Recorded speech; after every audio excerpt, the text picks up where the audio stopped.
Hello everyone. Before starting the video, let's go through a disclaimer. This video is for educational purposes only. आज हम लोग JIB का paper 1 में module B शुरू करेंगे। Module A पूरा ख़त्म हो चुका है, आप लोग प्लेलिस्ट में जाकर देख सकते हैं। मॉड्यूल बी का जो सबसे पहला टॉपिक है वो है economic concepts related to banking. क्या क्या इकोनॉमिक कॉन्सेप्ट्स हैं वो एक एक करके डिस्कस करेंगे हम लोग। इकोनॉमिक्स, तो सबसे पहले बात करी जा रही है फंडामेंटल्स ऑफ इकोनॉमिक्स की, जो कि यूनिट 12 यानी चैप्टर 12 है। माइक्रो इकोनॉमिक्स, मैक्रो इकोनॉमिक्स और टाइप ऑफ इकोनॉमिक्स, बस इतना ही है, बहुत लंबा चैप्टर नहीं है ये, ध्यान रखिएगा। सबसे पहले बात करिएगा इकोनॉमिक्स की। Economics is the science with which studies human behavior as a relationship between ends and scarce means which have alternative uses। तो इकोनॉमिक्स क्या है? इकोनॉमिक्स बेसिकली क्या होता है, एक ह्यूमन बिहेवियर की स्टडी है जो कि रिलेशनशिप बताता है मीन्स और एंड्स के बीच में। अब मीन्स और एंड्स क्या होता है, देखिए एंड्स मतलब क्या होगा, फाइनल रिजल्ट जो आया, और मीन्स का मतलब अगर हिंदी देखा है तो माध्यम, ये MEANS यानी माध्यम। आप किन चीज़ों को, किन रिसोर्सेज को यूज़ करके क्या अपना लक्ष्य प्राप्त कर रहे हो, उस पूरे प्रोसेस को एक समझ लीजिए इकोनॉमिक्स कह सकते हैं। ठीक है, कि कैसे ह्यूमन बिहेवियर होगा। और ख़ास बात यह है कि ये जो मीन्स है, जो माध्यम है, जो रिसोर्सेज हैं, जो स्रोत हैं, इन सब के ऑल्टरनेटिव यूजेस भी हैं। ठीक है, तो उन ऑल्टरनेटिव यूजेस को आपको चूज़ करना है कि आपको उस चीज़ को किस चीज़ में इस्तेमाल करना है। आपको अल्टीमेटली, फॉर एग्जांपल, आपके पास अगर मान लीजिए 10 रुपये हैं, ठीक है, उस 10 रुपये से आप बहुत कुछ कर सकते हो। कुछ खाने के लिए खरीद सकते हो, कुछ पढ़ने के लिए बुक ले सकते हो, ठीक है, या कहीं इन्वेस्ट कर सकते हो। मैं बहुत छोटा सा एग्जाम्पल ले रहा हूँ। तो उस केस में वो ऑल्टरनेटिव यूजेस हो गए, तो वो एंड्स हो गए कि आपको कुछ खाना है, उससे इन्वेस्ट करना है, कहीं घूमने जाना है, कहीं का टिकट खरीदना है, वो आपका मन है। तो इसलिए वो किस तरह से उन 10 रुपये को यूज़ कर रहा हो, यही एक तरह से इकोनॉमिक्स हो गई, अगर इसको आम बोलचाल की भाषा में समझा जाए तो मीन्स से लेकर एंड्स तक का जो सफ़र है उसको कैसे यूज़ करना है, ये इकोनॉमिक्स है। The core of economics is to recognize the fact of scarcity. Scarcity का मतलब समझ लीजिए, स्कार्सिटी का मतलब होता है कि जिसकी कमी होना। ठीक है, स्कार्स रिसोर्सेज मतलब किसी स्रोतों की कमी होना। तो ये स्कार्सिटी का मेन कॉन्सेप्ट है। Then figure out how to organize society in such a manner that resources are used most efficiently.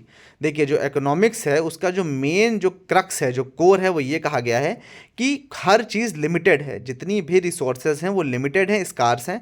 तो ये सोचना कि उन लिमिटेड रिसोर्सेज को यूज़ करते हुए सबकी ज़रूरतों को एफिशिएंट यानी कुशल तरीके से कैसे पूरा किया जा सके, यही इकोनॉमिक्स का काम है। देखिए, एडम स्मिथ, अल्फ्रेड मार्शल, ये सब लोग कुछ लोग थे जिन्होंने अपनी अपनी डेफिनेशंस दी हैं। पहले बात करते हैं एडम स्मिथ की डेफिनेशन की। इकोनॉमिक के संबंध में एडम स्मिथ को फादर ऑफ मॉडर्न इकोनॉमिक्स कहा जाता है। इनकी बुक थी, बुक का नाम क्या था, inquiry into the nature and causes of the wealth of nation, जो कि 1776 में आई थी। ये बहुत इंपॉर्टेंट है, ये अक्सर पूछा जाता है कि मॉडर्न इकोनॉमिक्स के फादर कौन है, तो है एडम स्मिथ। बुक का नाम क्या था, inquiry into the nature and causes of the wealth of nation. देखिए, आप लोगों को पूरा नहीं याद करना होता है, आप सिर्फ इंक्वायरी इनटू नेचर या वेल्थ ऑफ नेशन इतना याद कर लीजिए तो आपको ऑप्शंस देख के याद आ जाएगा उस समय पर। ये 1776 में बुक लिखी गई थी। ठीक है, इसमें इकोनॉमिक्स को as a study of wealth माना गया था, ठीक, डिफाइन किया गया था। तो जो इसमें देखिए, इसमें आया वेल्थ ऑफ नेशन, तो वेल्थ, इसलिए इस डेफिनेशन को वेल्थ डेफिनेशन भी कहा जाता है। अब समझ लीजिए, इकोनॉमिक्स की वेल्थ डेफिनेशन किसने दी, एडम स्मिथ ने। एडम स्मिथ कौन थे, फादर ऑफ मॉडर्न इकोनॉमिक्स माना जाता है। इनकी बुक का नाम क्या था, inquiry into the nature and wealth of nations, 1776 में बुक आई थी। ठीक है, इसके बाद बात करते हैं अल्फ्रेड मार्शल। अल्फ्रेड मार्शल ने भी एक डेफिनेशन दी थी, economics is a study of man in the ordinary business of life. Alfred Marshall ने कहा था economics is a study of man in the ordinary business of life. ये आपको definition याद करने की जरूरत नहीं है, लेकिन ये याद करना है कि डेफिनेशन का नाम क्या है। तो इन्होंने wealth is the means to welfare, इन्होंने ये कहा कि जो वेल्थ है, जो आपकी संपत्ति है, वो बेसिकली एक माध्यम है किस चीज़ का, कल्याण करने का, वेलफेयर के लिए। तो इन्होंने इकोनॉमिक्स को एक साइंस ऑफ ह्यूमन वेलफेयर देखा, इसीलिए इस डेफिनेशन को वेलफेयर डेफिनेशन कहा जाता है। देखिए, एडम स्मिथ की डेफिनेशन को क्या कहा गया, वेल्थ डेफिनेशन। क्यों, इनकी बुक का नाम था वेल्थ ऑफ नेशन। मार्शल ने कहा कि ये मीन्स टू वेलफेयर है, wealth is the means to welfare, तो इन्होंने वेलफेयर पे बात कर ली। तो मार्शल की डेफिनेशन को कहा जाएगा वेलफेयर डेफिनेशन। मार्शल ने प्रिंसिपल ऑफ इकोनॉमिक्स कब लिखी, 1890 में। इसके बाद रॉबिन्स की डेफिनेशन आती है, लियोनेल रॉबिन्स, JM कीन्स, ये सब नाम आपने सुने होंगे, ये सब बड़े चर्चित नाम है इकोनॉमिक्स में। लियोनेल रॉबिन्स ने क्या कहा है, economics is the science with which studies human behaviour as a relationship between ends and scarce means which have alternative uses. देखिए यहाँ फिर से वही डेफिनेशन आ गई, स्कार्स मीन्स यानी लिमिटेड रिसोर्सेज और अनलिमिटेड एंड्स यानी नीड्स अनलिमिटेड हैं, उनका जो रिलेशनशिप है कैसे यूटिलाइज करना, ये रॉबिन ने डेफिनेशन दी थी। तो इनको भी मीन्स और एंड्स के ही डिफाइन किया गया है। इनकी डेफिनेशन क्योंकि स्कार्स रिसोर्सेज के विषय में कही है तो इसलिए इसको क्या कहते हैं, स्कार्सिटी डेफिनेशन। अब देखिए 3 तरह की डेफिनेशन आपने पढ़ ली। पहली पढ़ी आपने वेल्थ डेफिनेशन, किसने कही थी, एडम स्मिथ ने। दूसरी आपने पढ़ी वेलफेयर डेफिनेशन, किसने कही, अल्फ्रेड मार्शल ने। और तीसरी आपकी किसने कही है, तीसरी आपकी रॉबिन्स, लियोनल रॉबिन्स ने कही, किसमें, स्कार्सिटी डेफिनेशन। तो डेफिनेशन ऑफ रॉबिन्स जो है, जो स्कार्सिटी डेफिनेशन है, उसको नीचे एनालाइज भी किया गया किस तरह से।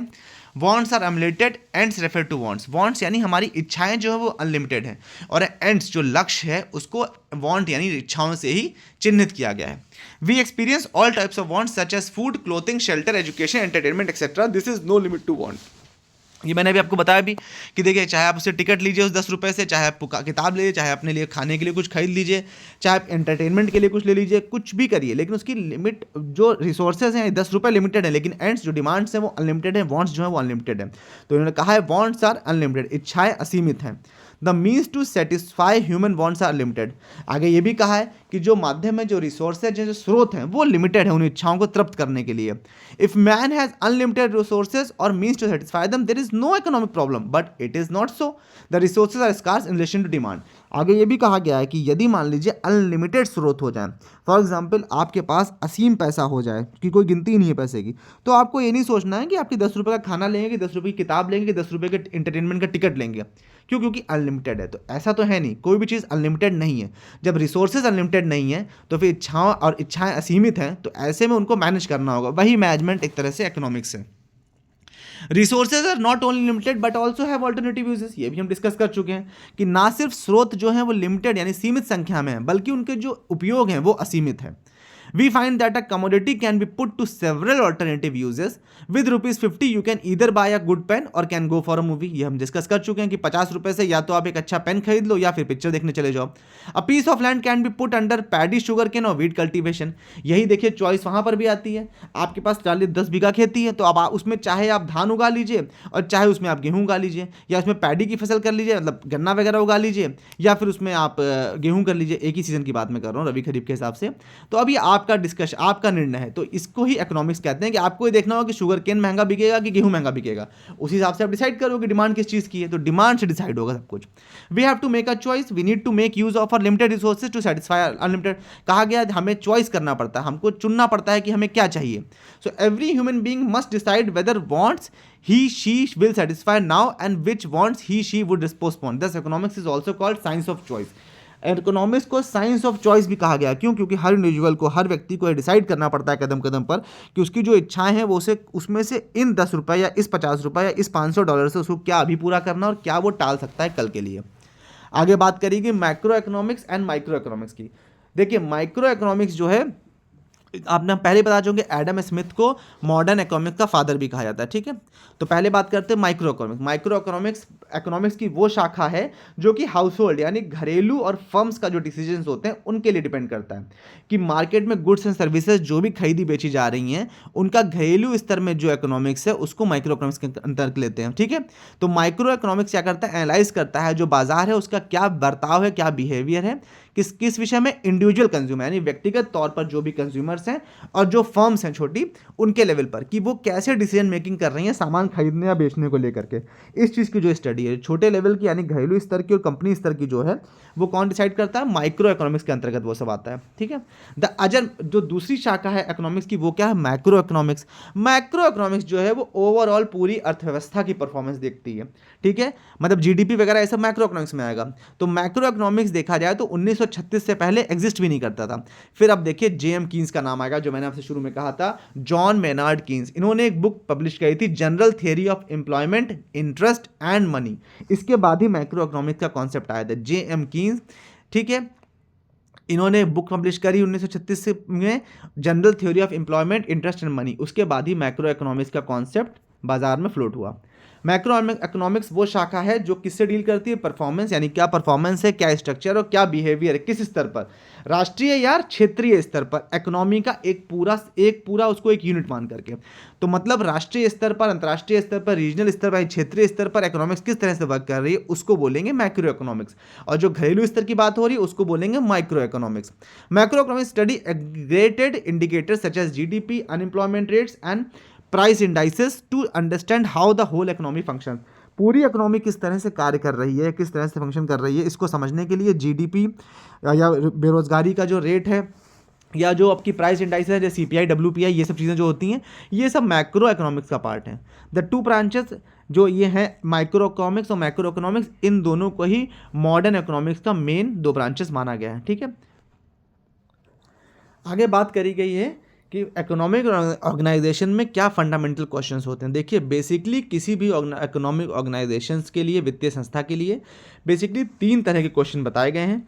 क्या है कि व्हाट कमोडिटीज़ आर प्रोड्यूस्ड, यानी कि क्या प्रोडक्ट वो बनाएंगे, how these goods are made, वो जो प्रोडक्ट बना रहे हैं वो कैसे बनाएंगे, कैसे, हाउ, एंड फॉर हुम दे आर प्रोड्यूस, किसके लिए बना रहे हैं, मतलब WHW ये समझ लीजिए, क्या बनाएंगे, किसके लिए कैसे बनाएंगे और किसके लिए बनाएंगे। ठीक है, ये मेन कॉन्सेप्ट है, what, how and for whom. What commodities are produced and in what quantities, मतलब पहला पॉइंट ये आता है कि क्या बनाएंगे और कितना बना रहे हैं, किस क्वांटिटी में बनाएंगे।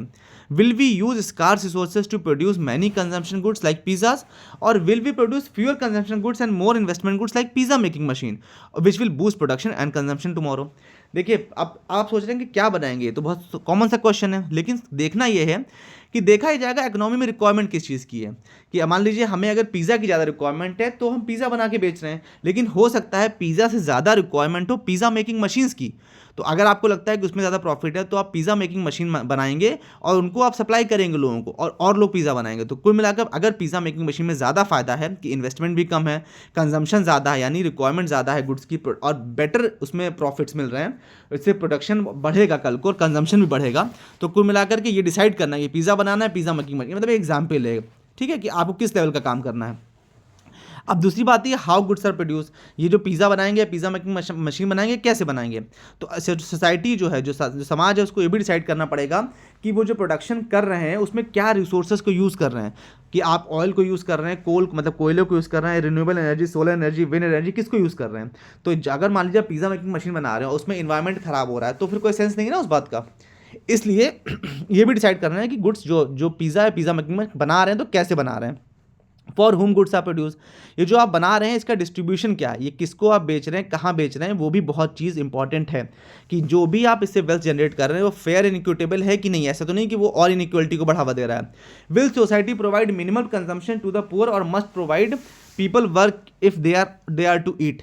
ये भी आगे कहा गया है कि जो भी इसमें चीज़ें आप बना रहे हैं वो ओवरऑल पुअर लोगों तक पहुँचें और उससे समाज का भला हो सके। Market command and mixed economics, देखिए इकोनॉमीज वो हमने मैक्रो इकोनॉमिक्स और माइक्रो इकोनॉमिक्स पढ़ लिया। अब इकोनॉमिक कितने तरह की होती है, 3 तरह की बताइए, market economy, command economy and mixed economy. तो मार्केट इकोनॉमी को कैपिटलिस्ट इकोनॉमी भी कहा जाता है। यूएस में पहले मार्केट इकोनॉमी थी। A market economy is one in which individuals and private firms make the major decisions about products and consumption. Market economy वो मतलब बाजार इकोनॉमी वो इकोनॉमी एक होती है जिसमें कि व्यक्ति मतलब इंडिविजुअल लोग और प्राइवेट फर्म्स, प्राइवेट कंपनीज जो होती हैं वो मेन निर्णय लेती हैं कि क्या बनाएंगे और कितना कंजम्पशन होगा। ठीक है, प्रोडक्शन कंजम्पशन वो डिसाइड करते हैं। Firms produce the commodities that yield the highest profits. तो अभी मैं पिज़्ज़ा और पिज़्ज़ा मेकिंग मशीन की बात कर रहा था ना, तो मार्केट इकोनॉमी वो है कि जब प्राइवेट लोग मतलब प्राइवेट कंपनीज डिसाइड करेंगी कि उन्हें पिज़्ज़ा बनाना है, पिज़्ज़ा मेकिंग मशीन बनाना है, इर्रिस्पेक्टिव ऑफ की पब्लिक को ज़रूरत किस चीज़ की, चाहती क्या वो अलग चीज़ है, लेकिन ज़रूरत किस चीज़ की है। The extreme case of market economy in which the government does not interfere in economic decision is called लासे फेयर इकोनॉमी। मार्केट इकोनॉमी को लासे फेयर इकोनॉमी भी कहते हैं, इसको कैपिटलिस्ट इकोनॉमी भी कहते हैं, लासे फेयर इकोनॉमी भी कहा जाता है। ठीक है, लासे फेयर इकोनॉमी का मतलब होता है, एक फ्रेंच का एक टर्म है जिसका मतलब होता है अलाउड टू डू। ये बहुत सवाल पूछा जाता है कि लासेस फेयर इकोनॉमी कौन सी होती है, तो ये होती है मार्केट इकोनॉमी। मतलब इसका ये है कि इसमें गवर्नमेंट या स्टेट जो है वो कोई भी इंटरफेयर नहीं कर सकती, सारा डिसीजन प्राइवेट एंटिटीज़ का होगा।